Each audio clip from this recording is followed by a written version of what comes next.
नमस्कार, मैं नियाज खान और आप देख रहे हैं न्यूज एक्सप्रेस। वैसे तो लोकसभा चुनाव 2024 में है, लेकिन 2024 से पहले नरेंद्र मोदी को 2023 में एक लड़ाई लड़नी है और कहा जा रहा है कि अगर राजस्थान, मध्य प्रदेश, छत्तीसगढ़ हारे तो 2024 मुश्किल होगा।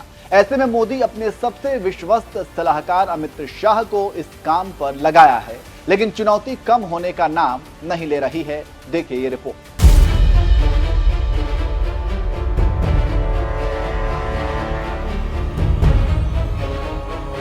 सारे आंकड़े और सर्वे जानकर नरेंद्र मोदी ने राजस्थान, मध्य प्रदेश और छत्तीसगढ़ के लिए अपने सबसे खास अमित शाह को भेजा और सीधे तौर पर कह दिया कि इन तीनों राज्यों में जीत जरूरी है। लेकिन लग रहा है कि राजस्थान, छत्तीसगढ़ और मध्य प्रदेश में इस बार बीजेपी के नैया भंवर में गुड़ गुड़ गोते लगाने लगी है।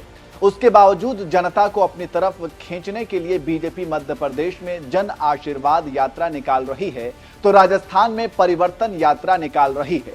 वहीं छत्तीसगढ़ में भी पार्टी यात्रा के जरिए सत्ता हासिल करना चाह रही है, सियासत साधने की कोशिश में है। बीजेपी के तमाम बड़े नेता लगातार चुनावी राज्यों के दौरे कर रहे हैं, संगठन के पेच कस रहे हैं, कांग्रेस को घेर रहे हैं और चुनाव से पहले पार्टी के लिए सियासी जमीन उर्वरा बनाने की भरपूर कोशिश कर रहे हैं।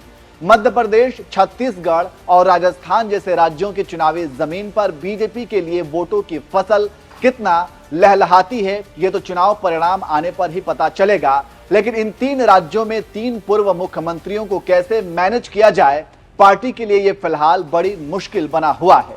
मध्य प्रदेश में पूर्व मुख्यमंत्री उमा भारती ने खुलकर नाराजगी जाहिर कर दी। छत्तीसगढ़ में डॉक्टर रमन सिंह निष्क्रिय चल रहे हैं। राजस्थान में वसुंधरा राजे को लेकर भी पार्टी पेशोपेश में नजर आ रही है। बीजेपी वसुंधरा को ना तो आगे कर पा रही है और ना ही पीछे। इसके साथ ही साथ मध्य प्रदेश का तो और बुरा हाल है।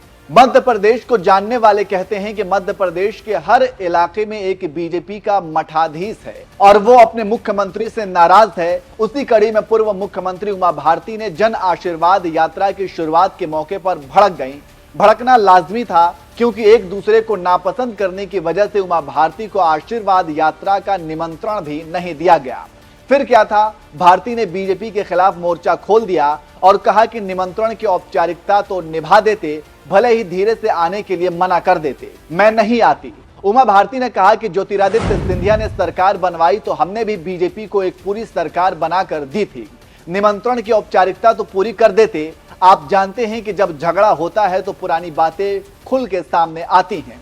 इस झगड़े में भी उमा ने बीजेपी पर बरसते हुए कहा कि कोरोना पॉजिटिव होने के 11 दिन बाद ही उनको उपचुनाव में प्रचार के लिए बुला लिया, जबकि उनकी रिपोर्ट तब तक नेगेटिव नहीं आई थी। उमा ने साथ ही 2024 का चुनाव लड़ने का भी ऐलान कर दिया और ये भी कहा कि शिवराज अगर कहेंगे तो प्रचार भी करूंगी। तो आप समझ गए होंगे कि उमा भारती के तेवर कैसे हैं और मध्य प्रदेश बीजेपी में क्या चल रहा है। इसके साथ ही साथ राजस्थान में तो मोदी शाह के सामने वसुंधरा मुकाबले को तैयार है।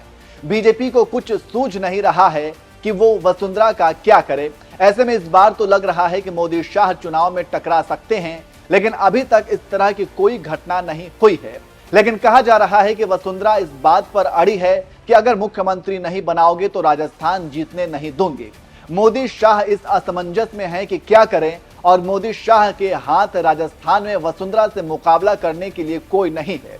इस तरह बीजेपी इन दो राज्यों में क्यों मजबूर है, अभी तक की रिपोर्ट से पता चल गया होगा। अब बचे राज्य छत्तीसगढ़ की बात कर लेते हैं। आप जानते हैं कि छत्तीसगढ़ में रमन सिंह इतने शिथिल हैं कि पूछना नहीं है। चुनाव सिर पर है और घर में आराम कर रहे हैं।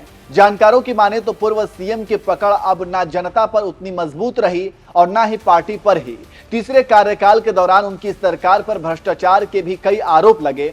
बीजेपी को चुनाव में इसका नुकसान भी उठाना पड़ा और पार्टी 15 सीटों पर सिमट गई। रमन सिंह के एक्टिव होने से बीजेपी को कोई लाभ नहीं होगा और नेतृत्व ये समझ रहा है। रमन के पास अपना कोई खास वोट बैंक भी नहीं है। ऐसे में बीजेपी को मोदी के चेहरे पर जीत चाहिए। उधर कांग्रेस लड़ाई को आक्रामक बना दिया है और लग रहा है कि इस बार बीजेपी को खाली हाथ ही फिर 5 साल के लिए रहना पड़ेगा। लेकिन सबसे बड़ी चिंता मोदी शाह को 2024 को लेकर है। अगर इन तीनों राज्यों में हार गए तो आगे बड़ी मुश्किल होगी और फिर तो कहीं ऐसा ना हो जाए कि सत्ता से हाथ धोना पड़े। इसी को लेकर बीजेपी टेंशन में है। देखना होगा मसला सुलझता है या नहीं।